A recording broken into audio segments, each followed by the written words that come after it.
शहर की सबसे तेज तर्रार और ईमानदार पुलिस अफसरों में से एक एसपी आराध्या सिंह आज अपनी सरकारी यूनिफॉर्म में नहीं थीं। वह नीले रंग की सिल्क की साड़ी, कानों में हल्के झुमके और चेहरे पर एक ऐसी मुस्कान के साथ थीं जो आज सुबह से जाने का नाम ही नहीं ले रही थी। आखिर क्यों ना हो, आज उनकी सबसे छोटी और लाडली कजिन रिया की शादी थी। सालों बाद परिवार में कोई इतना बड़ा फंक्शन हो रहा था और आराध्या इस पल को पूरी तरह से जीना चाहती थीं। जब आराध्या अपनी सरकारी गाड़ी की चाबी उठा रही थीं, तो उनके हेड कांस्टेबल शर्मा ने मुस्कुराते हुए कहा, मैडम, आज तो आप बिल्कुल पहचान में नहीं आ रही। आराध्या ने हंसकर जवाब दिया, शर्मा जी, कभी कभी क्रिमिनल और फाइलों से बाहर निकलकर इंसान भी बनना पड़ता है। आज कोई ड्यूटी नहीं, सिर्फ मस्ती। शर्मा जी ने फिक्र से कहा, मैडम, ड्राइवर को साथ ले जाती तो अच्छा रहता। अरे नहीं, आज मैं अपनी गाड़ी खुद चलाऊंगी। वैसे भी शादी शहर से बाहर फार्म हाउस पर है, खुला रास्ता होगा, अच्छा लगेगा। कहकर आराध्या ने अपनी पर्सनल गाड़ी की चाबी उठाई और पार्किंग की तरफ बढ़ गई। गाड़ी हाईवे पर हवा से बातें कर रही थी। शीशे नीचे थे और पुराने किशोर कुमार के गाने बज रहे थे। आराध्या का मन आज सच में बहुत हल्का था। रोज की टेंशन, केस और मीटिंग्स से दूर उन्हें अचानक अपने पति रोहन की याद आई। रोहन को भी किशोर कुमार बहुत पसंद थे। यह सोचते ही उनके चेहरे की मुस्कान हल्की सी फीकी पड़ गई। 16 साल हो गए थे, एक लंबा अरसा, एक ऐसा जख्म जो कभी नहीं भरा। वह एक भयानक एक्सीडेंट जिसमें रोहन की गाड़ी एक पहाड़ी रास्ते से खाई में गिर गई थी। उस दिन बस जली हुई गाड़ी के टुकड़े मिले थे और एक ऐसी खबर जिसने आराध्या की दुनिया उजाड़ दी थी।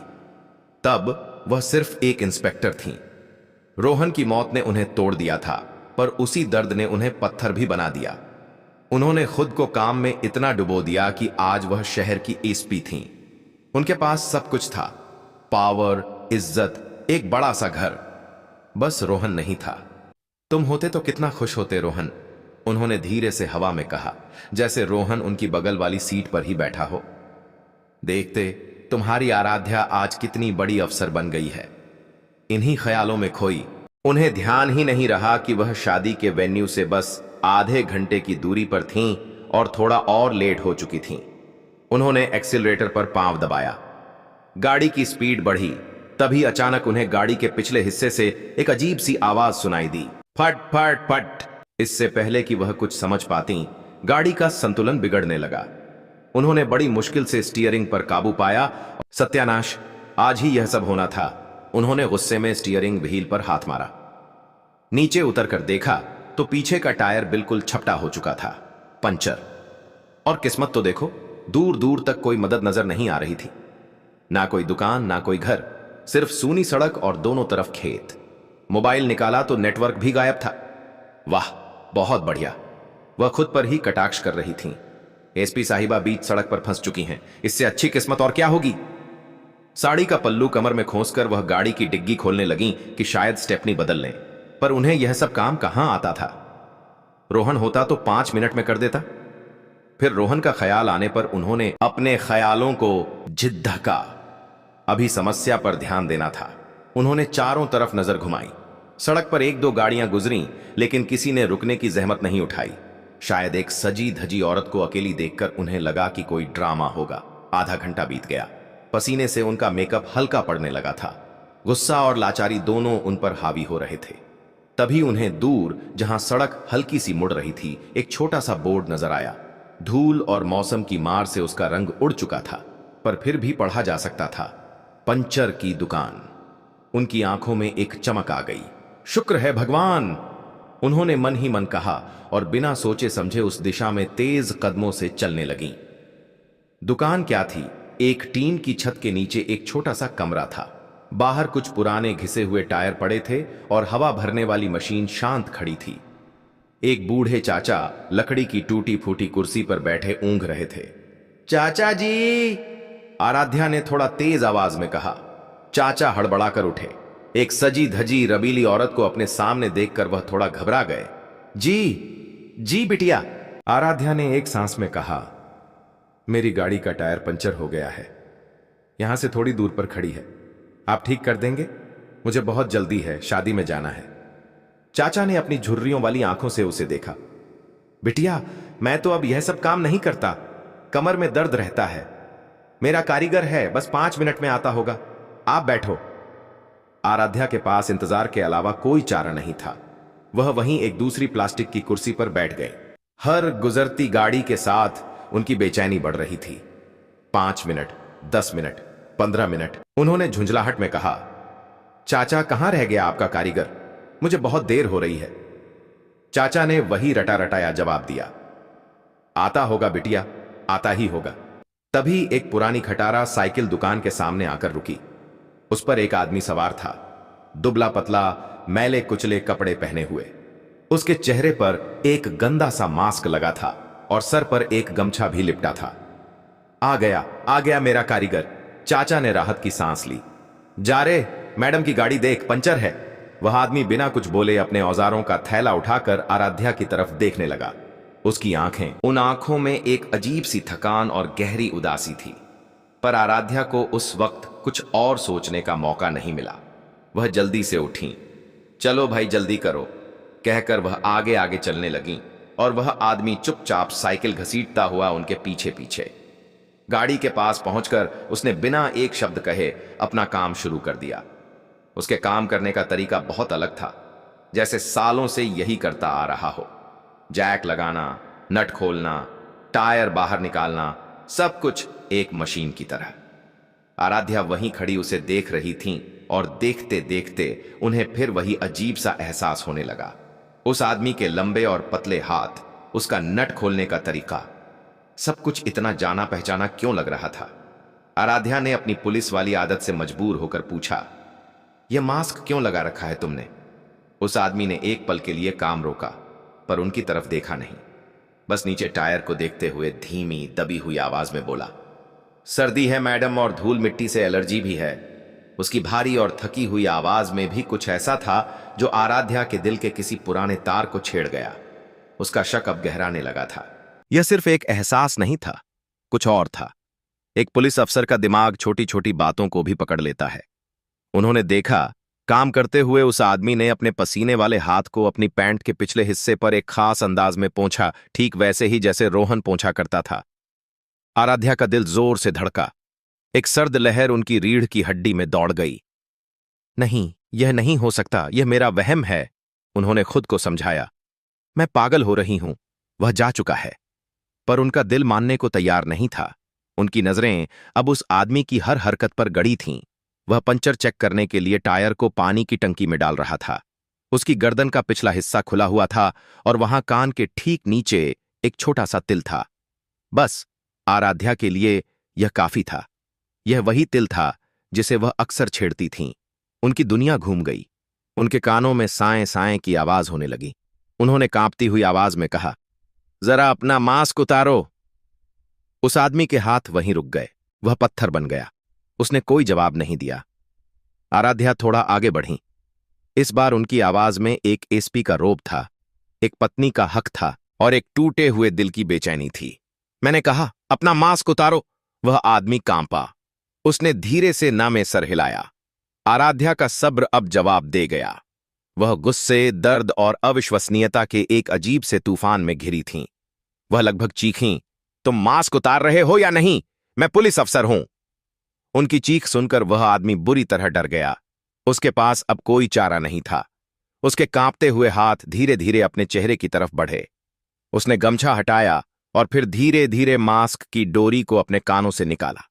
मास्क नीचे आया और सामने जो चेहरा था उसे देखकर आराध्या की सांसें थम गईं। उनके पैरों के नीचे से जैसे जमीन खिसक गई हो। समय रुक गया। गाड़ियों का शोर, हवा की सरसराहट, सब कुछ बंद हो गया। वह चेहरा वही चेहरा था, थोड़ा बूढ़ा, थका हुआ, गाल पिचक गए थे, आंखों के नीचे गहरे गड्ढे थे, माथे पर लकीरें खींच गई थीं और एक गाल पर एक लंबा सा चोट का निशान भी था। पर वह आंखें वही थीं, वह नाक, वो होंठ, वह रोहन था। उसका रोहन जिंदा। आराध्या के मुंह से एक शब्द नहीं निकला। वह बस पत्थर की मूर्ति बनी उसे देखती रही। उनका दिमाग सुन्न हो चुका था।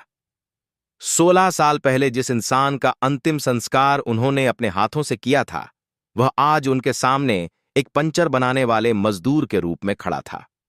रोहन की आंखें आराध्या से नहीं मिल पा रही थीं। वह बस जमीन को घूर रहा था और फिर 16 सालों से दबा हुआ एक बांध टूट गया। उसकी आंखों से आंसू झरझर बहने लगे। वह कुछ बोल नहीं पाया, बस वहीं जमीन पर बैठकर बच्चों की तरह फूट फूट कर रोने लगा। उसका रोना देखकर आराध्या भी होश में आई। उनके खुद के आंसू अब बहने लगे थे। वह धीरे धीरे उसके पास गईं और उसके सामने घुटनों पर बैठ गईं। उन्होंने अपना कांपता हुआ हाथ बढ़ाकर उसके कंधे को छुआ। रोहन, उनके मुंह से एक सवाल की तरह फुसफुसाहट निकली। तुम जिंदा हो? यह कैसे हो सकता है? रोहन ने कोई जवाब नहीं दिया, बस रोता रहा, जैसे अपने आंसुओं में 16 साल का हर दर्द बहा देना चाहता हो। आराध्या ने उसे झकझोर दिया। रो क्यों रहे हो? मुझे बताओ, मुझे सच बताओ।